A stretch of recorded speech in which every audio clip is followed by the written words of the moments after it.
Tonight, when the sun goes down, you are going to do something extraordinary. You are going to lose consciousness for 8 hours. You will become completely vulnerable, unaware, unable to run, unable to fight. And for some reason, your body will crave it. Why? For most of human history, the night was the most dangerous time to be alive. Predators moved in the dark. Enemies attacked before dawn. A sleeping human was a dead human waiting to happen. And yet, every single one of your ancestors, every link in the unbroken chain that led to you, closed their eyes and surrendered to unconsciousness every single night. They had to. You have to. The question is why? The real answer is far stranger than you think. Sleep is not rest. Your body does not simply pause when you close your eyes. It shifts into a mode of frantic, invisible activity. Your brain replays everything you learned that day, sorting memories, discarding noise, locking in patterns. Your immune system surges, your cells repair, your hormones reset. Your emotional state is recalibrated. Sleep is not downtime, it is maintenance. And for your ancestors living under an open sky, it was worth every second of vulnerability. The timing is not an accident. Your body runs on a roughly 2-4 hour internal clock called the circadian rhythm. The word comes from the Latin circa diem, meaning around a day. This clock is ancient.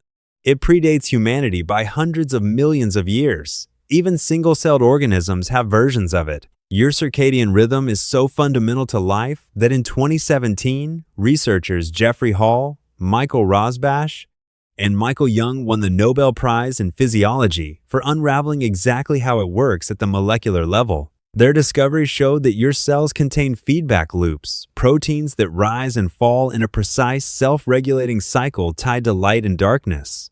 Here's what that means for you. The moment light enters your eyes in the morning, it travels through a dedicated neural pathway directly to a tiny cluster of neurons in your hypothalamus called the suprachiasmatic nucleus. About 20,000 neurons, smaller than a grain of rice. But that cluster is the master clock of your entire body. It receives the light signal and immediately starts broadcasting. It tells your brain to suppress melatonin, the chemical that makes you drowsy.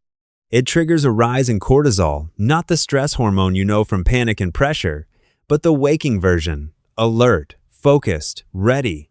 Your body temperature climbs. Your heart rate increases. You are being switched on. As the day progresses, a chemical called adenosine builds up in your brain. Every waking hour, the more your neurons fire, the more adenosine accumulates. It is a biological record of effort, a chemical debt. By evening, your adenosine levels are high enough to make you feel the pull of sleep. Simultaneously, as light fades, your suprachiasmatic nucleus signals the pineal gland to release melatonin. Your core body temperature drops. Your heart slows. The architecture of your body shifts toward rest. This is not a choice. This is biology older than your species. But why at night specifically? Why not sleep during the day and stay awake after dark? The answer lies in the environment your ancestors evolved in. For most of human evolutionary history, you were on the African savanna. And on the African savanna, nighttime was predator time. Lions hunt primarily after dark. Leopards move through the night.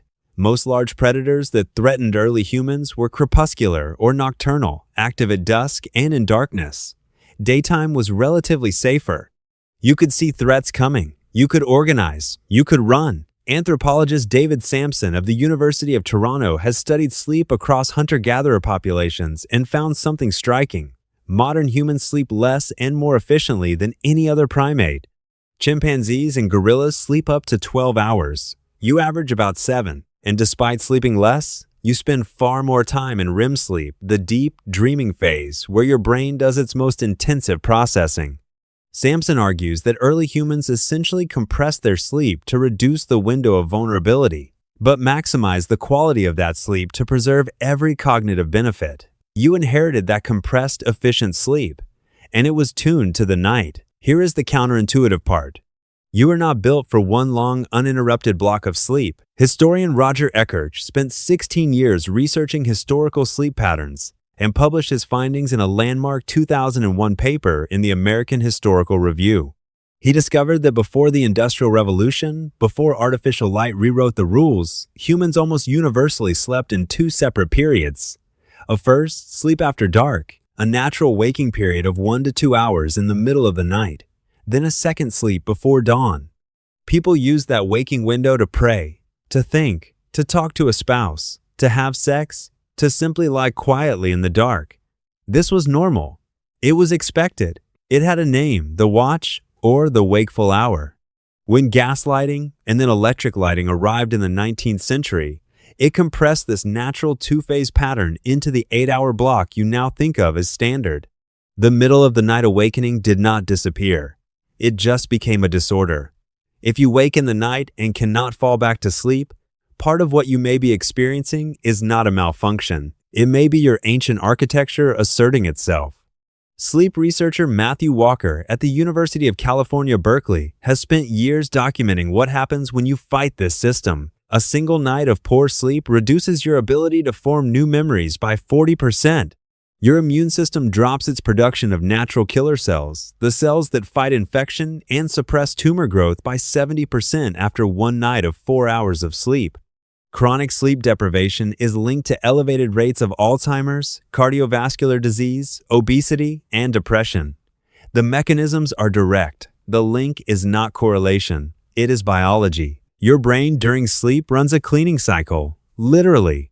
Scientists at the University of Rochester discovered in 2013 that during sleep, channels open in your brain's glial cells, the support cells surrounding neurons and cerebrospinal fluid flushes through, washing out metabolic waste products that accumulated during the day. One of those waste products is beta amyloid, the protein that accumulates in the brains of people with Alzheimer's disease. Every night, your sleeping brain washes itself clean. When you skip that cleaning, the waste builds up, over years, over decades. This is why sleep is not optional. Your ancestors knew this without knowing the science. They felt the pull. They surrendered to it because the consequence of not surrendering was cognitive collapse, emotional fragmentation, physical decay. The lion in the night was a real danger, but the slow erosion of a sleepless mind was the deeper threat, the one that would make you slower, duller, weaker, and eventually unable to survive at all. The darkness is not your enemy. It never was. The darkness was the signal, the cue that has been calibrating your biology for millions of years. Every sunset that has ever occurred on this planet has been telling every organism alive, stop, repair, remember, reset. Tonight, you will close your eyes and your brain will begin replaying everything you did today. Your body will drop its temperature. Your cells will repair themselves. Your immune system will strengthen. Your memories will consolidate. Adenosine will clear. Melatonin will peak and fade. And when light touches your retinas again at dawn, that 20,000 neuron clock in your hypothalamus will fire and switch you back on. You do not sleep because you are tired.